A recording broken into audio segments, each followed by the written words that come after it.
RI को मरणांतक आक्रमण न्याय पाई पुलिस और मजिस्ट्रेट पाखरे द्वारस्थ हेले आरआई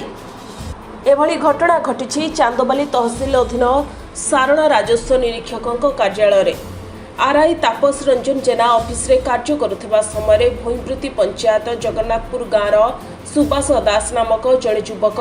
आरआई ऑफिस को जाई किछि बेआईन काम करने कहते किंतु आरआई तापस रंजन जेना तांको मना करदेबारु सुभाष दास अतर्कित आक्रमण करथिले। आरआई तापस रंजन जेना को देह असुस्थ हेबारु से डाक्तरखाना रे चिकित्सित होउछंती। न्याय पाई आरआई बांसड़ा थाना और तहसीलदार को लिखित अभियोग करिसेंती। एही घटना रे चांदबाली तहसीलदार कहछंती एभली कांड घटाइथिबा व्यक्तिक उपरे दृढ़ कार्यानुष्ठान नियाजिबो। देखंतु ऑफिस रे कार्यरत जणे कर्तव्यपरायण आरआई को ऑफिस बस माड़ मारिया गोटे निंदनीय घटना। घटना पचर कहानी विषय में मुझे कहबी 2022 मसीह गोटे उत्तराधिकारी प्रमाण पत्र दि जाइतिला जो आधार किसी जमी बिक्री खरीदी होती किंतु से माने सही समय से जानी पार नथिले। जेतेबेले आरआई डोर टू डोर सरकार नूतन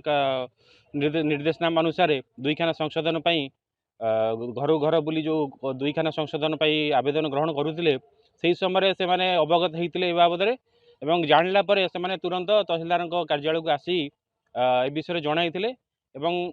से समय दुईखाना संशोधन समय आम से उभय पक्ष को डाकिकी से पक्ष माने रखापी आम डाकिलु से पक्ष रखी गोटे प्रकार से समाधान आड़ को गति करुला एवं जो परवर्ती समय से जानिले तार प्रतिकार स्वरूप से माने म्यूटेशन अपील कर लीगल हेयर को जो सर्टिफिकेट चैलेंज कर किंतु आमे ताकू यथोचित परामर्श देइतिलु एवं से ठीक बाटर जाउतिले किंतु कौन सी कारण से कौन है आमे तो अनुमान करि पारु नाहु। किछि गुंडा श्रेणी लोक भड़ारे नहीं से आरआई ऑफिस रे जी बाबद किसी जानी भी ना कार्य कौन बैकग्राउंड रे कौन कौन ये जमी बड़ी समस्या होती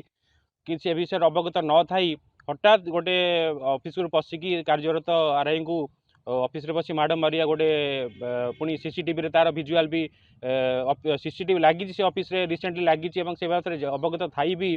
गोटे ऑफिस रे मारिया गोटे निंदनीय घटना। तेणुक यह दृढ़ हस्ते आम दमन करुचु एवं सरकार तरफ आम कलेक्टर साहब सहित कथा होइचु एवं